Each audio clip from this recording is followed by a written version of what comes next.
પણ કાકા ઘણા ટાઈમે આવ્યા એટલે તમારી વાતોમાં આપણે મુલતવી રાખી. હા મજા આવી નાગોડિયાની વાર્તામાં મજા આવી. મહાપુરુષ છે ભાઈ, પરમહંસ છે.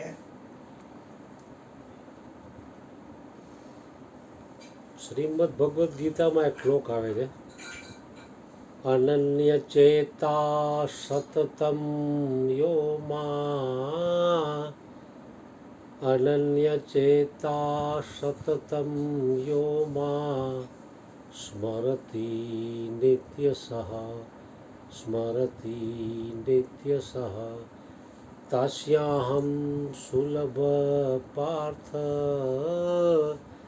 તસ્યાહમ સુલભ પાર્થ નિત્ય સહયોગિના સ્મરતિ નિત્ય સહ. ભગવાન શ્રી કૃષ્ણ અર્જુનને કહે છે, અનન્ય ચેતા સતતમ યોગા. બે દી પહેલાં પણ ભક્તિ યોગ વાંચ્યો, એમાં વાત આવી હતી અનન્ય ભક્તિ ઉપરની, અવ્યભિચારિણી ભક્તિ. એટલે અનન્ય ચેતા સતતમ યોમાં એટલે કે તું અનન્ય ભાવથી મારું ભજન કરે એમ ભગવાન શ્રી કૃષ્ણ અર્જુનને ઉપદેશ આપે છે. સ્મરતિ નિત્ય સહ, નિત્ય તું મારું સ્મરણ કરે એમ. નિત્ય યુક્ત સ યોગીના, કારણ કે નિત્ય તું મારામાં જ યુક્ત રહે એમ. એટલે એકનું ભજનમાં જ તાકાત છે, અનેકના ભજનમાં તો સમયની બરબાદી છે.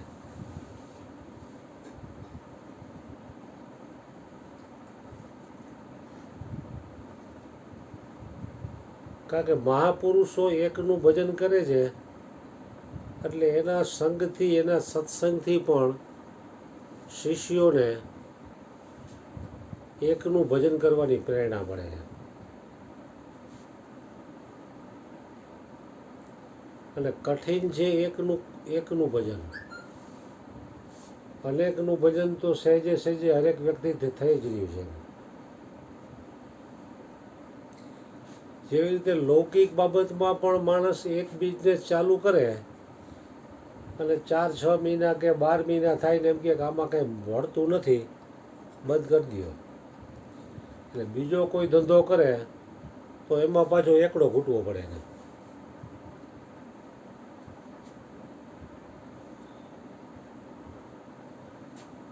તો એને પૈસાની અને સમયની બે બરબાદી થાય છે, પણ એ સફળ થતો નથી લૌકિક બાબતમાં પણ. એવી જ રીતે અલૌકિક બાબતમાં પણ એકમાં અનન્ય નિષ્ઠાવાળો જ ફાવશે એમ. અનેકમાં નિષ્ઠા એ છે એ વિફળ જાય.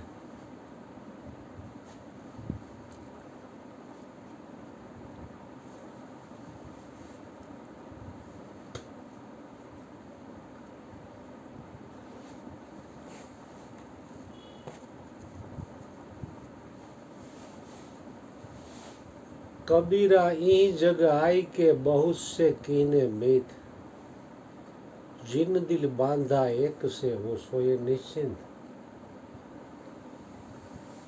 કબીરજી પણ એકની નિષ્ઠાની વાત કરે છે. તો કબીરજીને પણ એમના ગુરુ રામાનંદ સ્વામીમાં અનન્ય નિષ્ઠા હતી. નહીં તો કાયદેસર તો એને જ્ઞાન કે ઉપદેશ પણ નહીં નહોતો આપેલો. બ્રહ્મવર્તમાં જ્યાં રામાનંદ સ્વામી બ્રહ્મવર્તમાં ગંગામાં સ્નાન કરવા જતા, એ કબીરજીએ જોયું કે આ એનો નિત્યક્રમ છે, તો એ આ પગથિયા ઉપર સૂઈ ગયા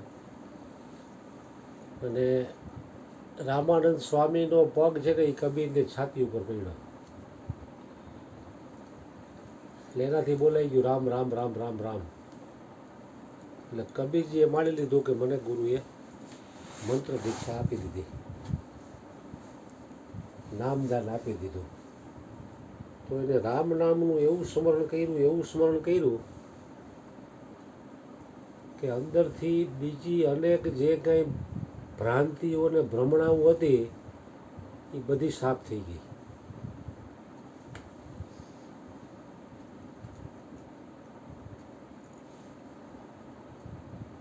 તો કે કબીરજીના બીજા ઘણા શિષ્યો હતા. એ સમયમાં છૂત અછૂતના ભેદભાવ હોવાના કારણે કબીરજીને રામાનંદ સ્વામી પાસેથી આ રીતે દીક્ષા લેવી પડી. તો આ રીતે દીક્ષા મેળવ્યા પછી જેમ રામ નામનો સામેડો એવો ફેર્યો અંદર કે એકદમ આખું હૃદય શુદ્ધ અને પવિત્ર થઈ ગયું. પછી સત્સંગ કરતા કાશીમાં, તમે અહીંયા જ આવેલા છો, આજની તારીખમાં એનું શરીર નથી તો અહીંયા સત્સંગ ચાલે છે. તો કબીરજીએ સત્સંગ કરતા તો એમાં 1, 2, 5, 10, 20, 25, 50 જણા મંડી ગયા આવવા. પણ એકવાર આવે એના સત્સંગમાં બે એટલે એને ઉઠવાનું મન ન થાય.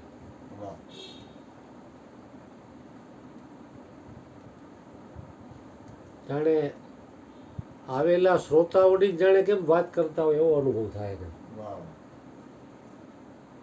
એ આવેલાઓને એના પ્રશ્નનું સમાધાન એની મેળે મેળે થઈ જાય કબીરજીના સત્સંગમાં.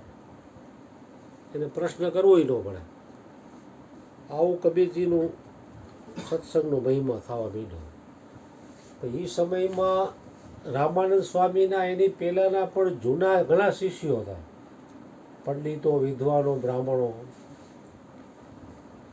એ પણ એની રીતે સત્સંગ કરતા. તો એને જોયું કે અરે આપણામાં 10 જણા બેઠા હોય, 5 આવે તો 10 ઊભા થઈ જાય, 15 આવે તો 8 પાછા બીજા ઊભા થઈ જાય. સત્સંગમાં વિક્ષેપ જ થયે રાખે છે. એક ધારા શાંતિથી કોઈ સત્સંગમાં બેસતું નથી.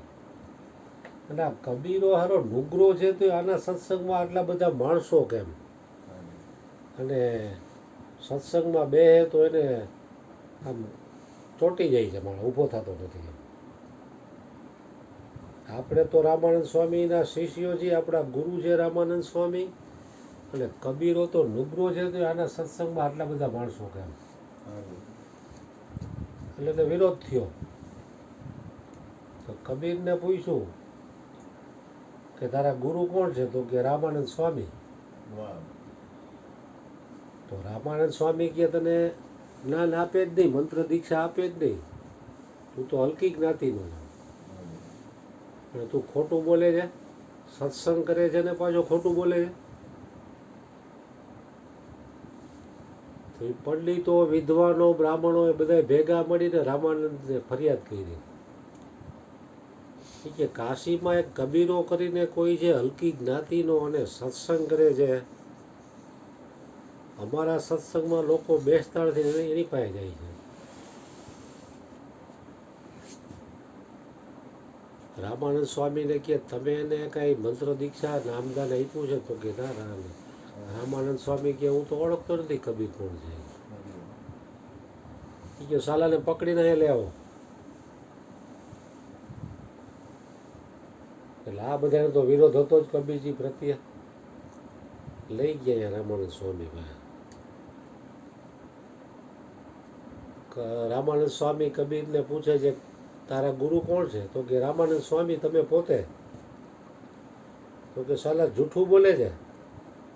આવું 2-3 વાર પૂછ્યું છતાંય કબીરજી કે મારા ગુરુ તમે જ છો, રામાનંદ સ્વામી.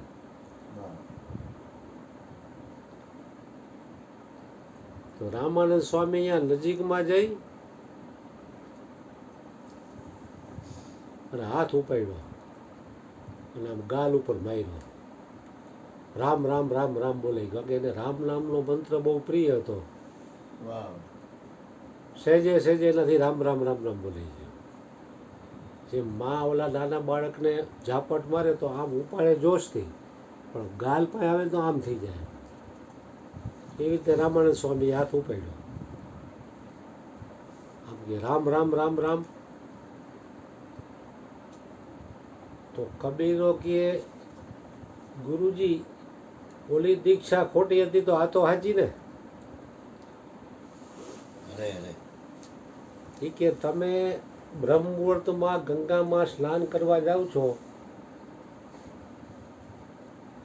અને મેં મનથી તો તમને પહેલેથી જ ગુરુ માનેલા, પણ હું બ્રહ્મ મુહૂર્તમાં પગથિયે હોઈ ગયેલો અને તમારો પગ મારી છાતી ઉપર પડેલો, ત્યારે પણ તમે મને રામ રામ જ મંત્ર આપેલો અને અત્યારે પણ તમે રામ રામ મંત્ર જ આપ્યો. હવે તો આ દીક્ષા હાજી ને. રામાનંદ સ્વામીને એમ થયું કે આ મારું જ્ઞાન પચાવે એવો આ ફક્ત કબીર એક જ છે.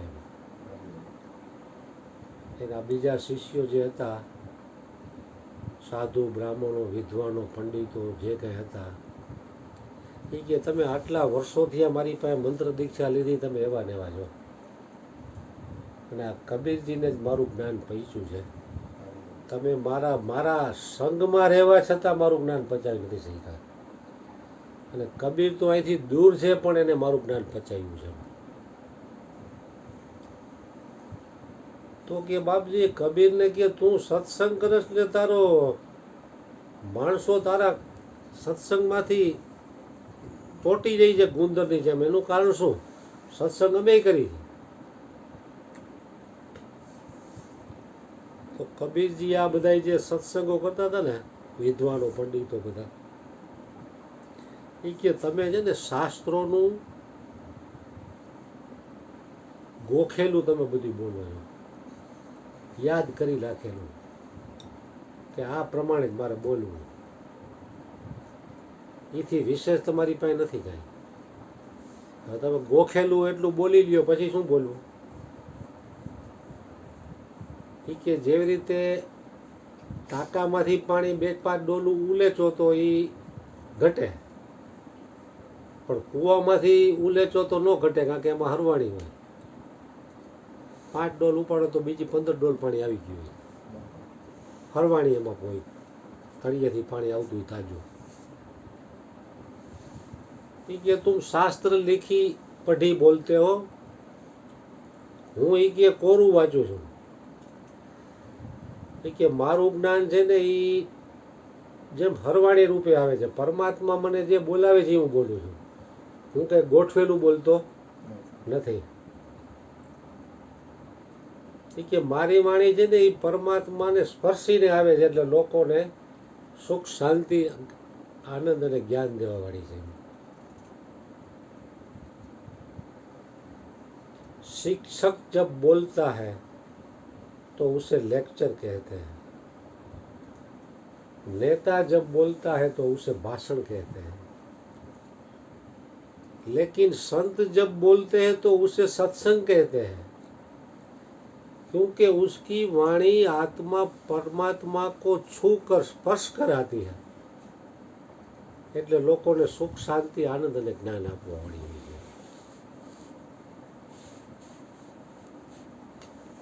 विद्वान और पंडित शास्त्र के पीछे पीछे चलते हैं અને सच्चे संत जो बोलते हैं वो शास्त्र बन जाते हैं.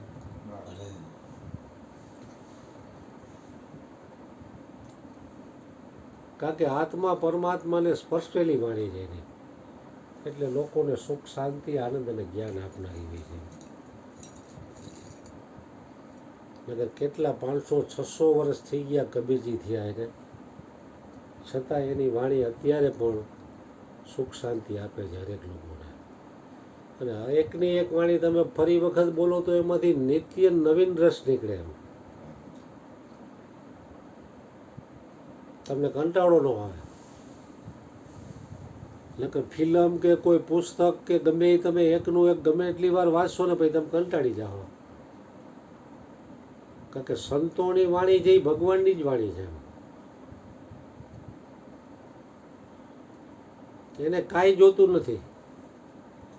સંત સપૂત અને તુંબડા એનો તાયરા ઉપર ભાવ, એ તારે પણ બોળે નહીં, એને તાયરા ઉપર ભાવ. કારણ કે કોઈ પણ ભોગે એના શરણે આવેલાનું એ કલ્યાણ જ ઈચ્છે છે, એની પાસેથી કાંઈ જોતું નથી ને એનું કલ્યાણ ઈચ્છે છે. કારણ કે મહાપુરુષોએ પોતાનું જીવન આખું આમાં ઘસી નાખ્યું છે બીજાના કલ્યાણ માટે. પોતાનું ક્યાંય હાજુ નથી કર્યું એને.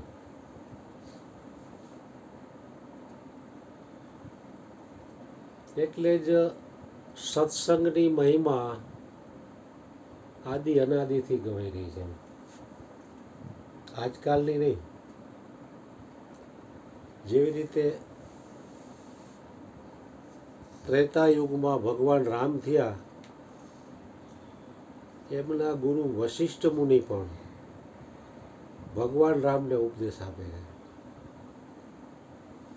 એક ભગવાન રામને ઉપદેશ આપવામાં આખું યોગ વશિષ્ઠ રામાયણની રચના થઈ. તો આપણને પણ ગુરુજીએ એ જ ઉપદેશ આપેલો છે.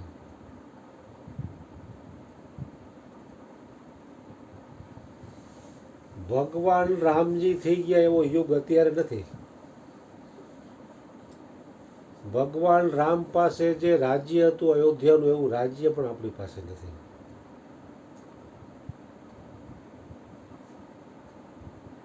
ભગવાન રામ પાસે જે આયુષ્ય હતું એવું લાંબુ આયુષ્ય પણ આપણી પાસે નથી. છતાં પણ વશિષ્ઠ મુનિએ ભગવાન રામને નિમિત્ત બનાવીને જે જ્ઞાન ઉપદેશ કર્યો, સતનામનો ઉપદેશ, એ શાસ્ત્ર યોગ વશિષ્ઠ રામાયણ આજે પણ આપણી પાસે છે. તો મનુષ્ય ધારે તો પોતાનું કલ્યાણ કરી શકે. શિષ્યની પણ જો લગ્ની હોય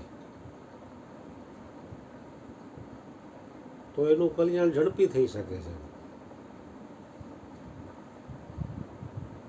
જેમ પરીક્ષિતને 7 દિવસ દૂર મૃત્યુ દેખાણું, તક્ષક નાગના કરડવાથી 7 દિવસ પછી મૃત્યુ છે એવું શ્રાપ દ્વારા મળ્યું, તો એને રાજપાટ બધાનો ત્યાગ કરીને એમાંથી બચવા માટેના ઉપાયો શરૂ કર્યા. કે મૃત્યુ જેને નજીક દેખાતું એને શું કરવું જોઈએ. તો ફરતા ફરતા ફરતા ઘણા ઋષિ મુનિઓને, યોગીઓ, તપસ્વીઓને મળ્યા. એ કે મને આમાંથી બચાવો. તો બધા હાથ જોડ્યા, અમે આમાં કાંઈ ન કરી શકીએ. પણ એની તીવ્ર તડપ અને લગ્ની હતી ને, તો સુખદેવજી મહારાજનો ભેટો થઈ ગયો. સુખદેવજી મહારાજની એકદમ દેહાતીત અવસ્થા, ખાલી લંગોટ પહેરેલી, એમનું એની નિજ વસ્તીમાં આવેલા હતા. પરીક્ષિત મહારાજ એના ચરણમાં પડ્યા કે બાપજી મને આમાંથી બચાવો. મને 7 દિવસ દૂર જ મારું, હવે તો 7 દિવસમાં પણ 1-2 દિવસ ઓછા થઈ ગયા. તમે મારો ઉદ્ધાર કરો, મારું કલ્યાણ કરો. એટલે પરીક્ષિતની આવી લગ્ની જોઈ, તળપ જોઈ, અને સુખદેવજી મહારાજનું હૃદય અંદરથી પ્રસન્ન થયું. છાતી આમ ગજગજ ફૂલવા માંડી કે આને ખરેખર પોતાનું કલ્યાણ કરવું જોઈએ. એની જેમ જોઈને આંખમાં આંસુ આવી ગયા સુખદેવજી મહારાજને. તો કે બાપજી મારું કલ્યાણ થઈ જશે ને? પરીક્ષિત કહે છે. તો સુખદેવજી મહારાજ કહે મારા જેવા વક્તા હોય ને તારા જેવા શ્રોતા હોય તો આમ ચપટીમાં પણ કલ્યાણ થઈ શકે છે.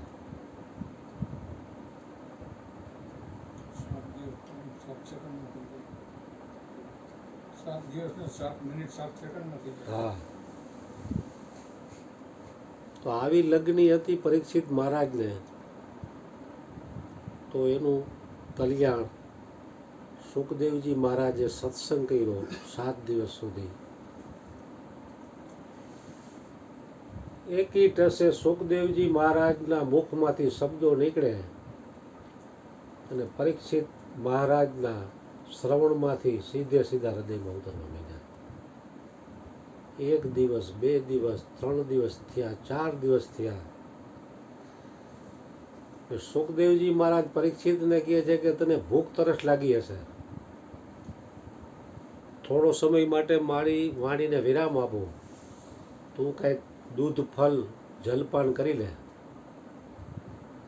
તો સુખદેવજી મહારાજ કે તમારા સત્સંગથી મને એવી તૃપ્તિ થઈ ગઈ છે કે મારી જન્મો જન્મની ભૂખ ભાંગી ગઈ. પરીક્ષિત રાજા કહે. પરીક્ષિત રાજા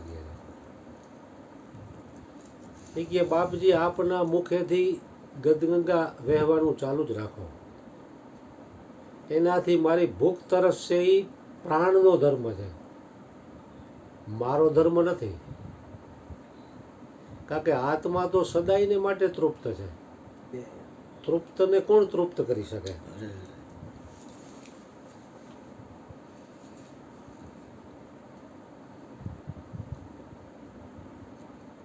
તો સુખદેવજી મહારાજના સત્સંગથી પરીક્ષિતનું કલ્યાણ થયું.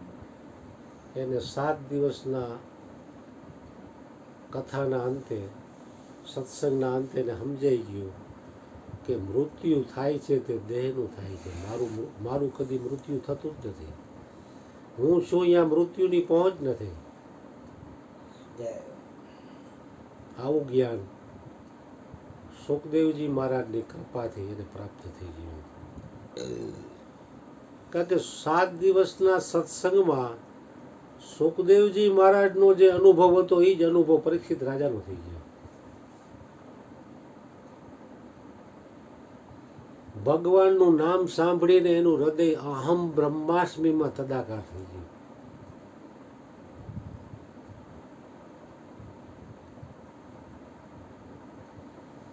એટલે પણ રામના ગુરુ વશિષ્ઠ મુનિ ભગવાન શ્રી રામને કહે છે, मुनि शार्दुल श्री वशिष्ठ जी महाराज कहते कि राम जी, चांडाळना घरनी भिक्षा ठीकराना एठा वासणમાં એક ટંક પણ જો ખાવા મળતી હોય તો પણ આત્મરામી મહાપુરુષોનો સંગ ન થવો જોઈએ. કારણ તે અન્ય ઐશ્વર્યોથી શ્રેષ્ઠ છે. એક બાજુના પલ્લામાં જગતના તમામ ઐશ્વર્યો મૂકી દો અને એક બાજુના પલ્લામાં ગુરુ અને શિષ્ય વચ્ચેનો લવ સત્સંગ, તો લવ સત્સંગનું પલ્લું છે ને એ નમી જાય છે.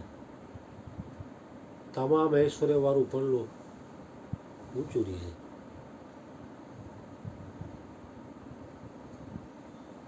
એટલે સત્સંગનો મહિમા ઘણો વિશેષ છે અને જેને એની તડપ છે, લગ્ની છે, એ લોકોને મળી જ જાય છે. એટલે જરૂર નથી તો એ બાજુમાં રહેતા હોય તો એ મહાપુરુષોનો લાભ ન લઈ શકે. જરૂરવાળા બાળા ગમે એટલા દૂર અહીંયાથી ગમે તેમ કરીને આવી જાય. પુણ્ય પુંજ બીનું મિલે નહીં સંતાન. કારણ કે પુણ્યના ઢગલે ઢગલા થાય ત્યારે સંતના દર્શન થાય. દર્શન થાય પછી સત્સંગ મળે. સત્સંગ મળે પછી એને પોતાના સ્વસ્વરૂપની જાણવાની તીવ્ર તડપ જાગે. કારણ કે સત્સંગ વગર આ તડપ જાગે એવું નથી કોઈને. ખાલી ઉપદેશ લઈને ઘરે જઈને સૂઈ ગયા એટલે પતી જાય એવું નથી. કારણ કે સત્સંગથી જ આની તડપ રહેશે કાયમી માટેની, અને તમને યાદી રહેશે. નહીંતર એકની એક વાત છે, રોજ ભેગા થઈને શું સત્સંગ કરવો, પણ એકની એક વાતમાં પણ રોજે રોજ નિત્ય નવીન રસ પ્રગટે છે. કારણ કે સંતોની વાણી થઈ આત્મા પરમાત્માને સ્પર્શીને આવે છે, એટલે એ નિત્ય નવીન લાગે છે. ध्रुव ने पिया रोहिदास ने पिया, कबीरा पीता छक रहिया और पीवन की आस, राम रस ऐसा है मेरे भाई जाके पिए से अमर हो जाए. એટલે સત્સંગ રસ છે એવો છે. કારણ કે શ્રવણેથી રેડાય એટલે સીધો હૃદયમાં ઉતરે તો કામ હોય. શ્રવણેથી રેડો મારા રુદિયે ઠેરાણો, મારી દેહુડીમાં હુવો રણકાર, પ્યાલો દૂજો કોણ પીએ. એટલે આનું પછી ટેવ પડી જાય છે સત્સંગની વ્યક્તિને કે એના વિના પછી એને ક્યાંય ચેન પડતું નથી. કારણ કે સત્સંગ જે ઈ મોટામાં મોટી ઔષધિ છે. શરીર બીમાર હોય તો તમે દવા લ્યો એ બરોબર છે, પણ સત્સંગ મળે તો એકો એક બીમારી એમનેમ પણ વહી જાય એમ છે. હરી હરી હરી. કારણ કે સત્સંગ નથી મળતો એટલે વ્યક્તિ દેહાધ્યાસમાં આવી જાય છે, હું શરીર જેવું માનવા મળે છે. અને સત્સંગમાં હોય એટલે એ દેહાધ્યાસથી ઉપર ઉઠે છે, એટલે એને સુખ શાંતિ આનંદ આનંદ પ્રાપ્ત થાય છે.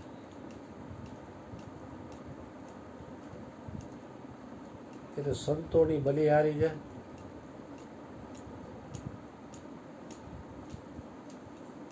કારણ કે જગતનું તમામ ઐશ્વર્ય પણ સત્સંગ પાસે બટુકડું છે. દાસ કબીર ચૈડો ગઢ ઉપર તો ઇન્દ્ર બાપડો કોણ? ઇન્દ્ર પણ એને કીડી મકોડા જેવો લાગે. કારણ કે ઇન્દ્ર જે સ્વર્ગનો રાજા છે, એની પાસે અપ્સરાઓ ઘણી છે, તમામ પ્રકારના ભોગ વિલાસમાં રહેતો હોવા છતાં પણ નીચે મૃત્યુ લોકમાં ગૌતમના પત્નીને ભોગવા માટે આવ્યો. તો એમાં સુખ હોય તો એનું મન આમાં જવું ન જોઈએ ને, છતાંય ગયું.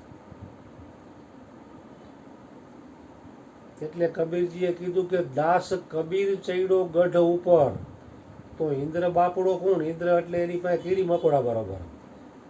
આત્માના સુખ આગળ બધાય સુખ બટુકડા છે. અને સત્સંગથી જ એ સુખ તમને માણવા મળશે એમ.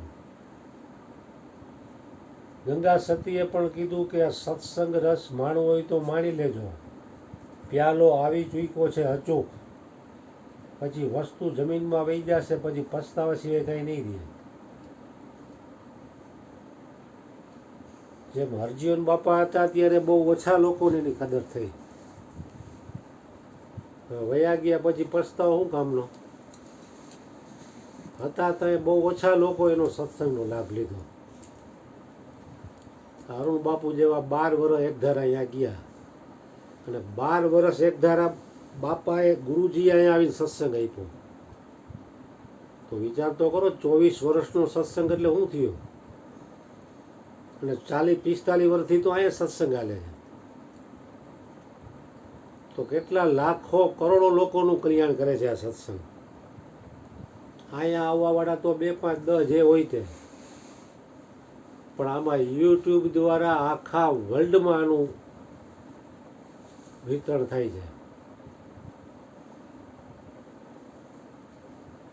તો સત્સંગનો મહિમા તો વાણીથી વર્ણવી શકાય એવો નથી. છતાંય વાણીથી એનું વર્ણન થાય છે આજુબાજુનું. કારણ કે વાણી છે એ તમને અહીંયા લઈ જવા માટે વાણી છે. મૂળ પોતાના સ્વ સ્વરૂપમાં ઠેરાવવા માટે વાણીનો ઉપયોગ છે.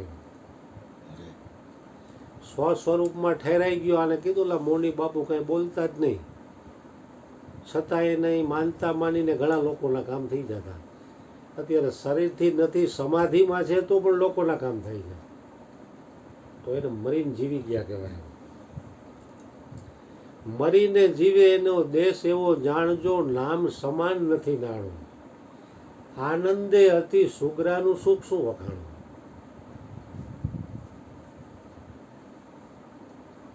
એટલે જે ઉચ્ચ કોટીના મહાપુરુષો એની વાણી આજે પણ લોકોનું કલ્યાણ કરી રહી છે.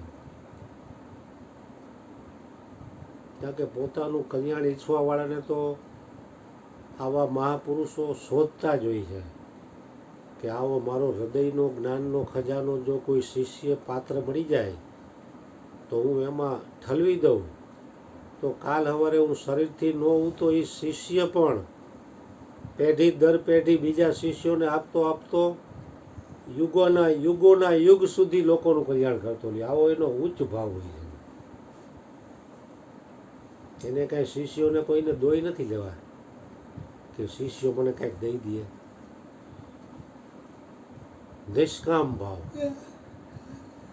નિષ્કામ ભાવે લોકોનું કલ્યાણ. એમાં પોતાના શરીરની પણ એ પરવા નથી કરતા. કારણ કે એ દેહાદ્યાસથી ઉપર ઉઠેલા હોય છે. ત્યારે સત્સંગ થતો હોય ત્યારે દેહની એને સ્મૃતિ જ નથી હોતી. પરમાત્માની સ્મૃતિ અને દેહની વિસ્મૃતિ. તો સુખદેવજી મહારાજ અને પરીક્ષિત મહારાજનો સત્સંગ અખંડ રાત ને દિવસ 24 કલાક આવ્યો. ભૂખ તરસનું કોઈને નામ જ નિશાન નહીં. કારણ કે સુખદેવજી મહારાજને પણ એમ હતું કે આ એક પાત્ર શ્રોતા મળ્યો છે મને. જેમ આયા ઘણી વાર કોઈ પાત્ર શિષ્યો આવતા હોય તો આ બાપુ હવાર લગી સત્સંગ ચાલુ હોય, એને પછી વિચાર ન આવે મારે ઊંઘ લેવી જોઈએ.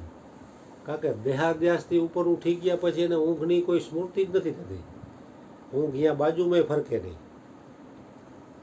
કારણ કે ઊંઘ કરવી શરીરનો ધર્મ છે, આત્માનો ધર્મ નથી. આત્મા તો સદાયને માટે જાગૃત છે. જાગૃત હોય જ લોકોને જગાડવાનું કામ કરે.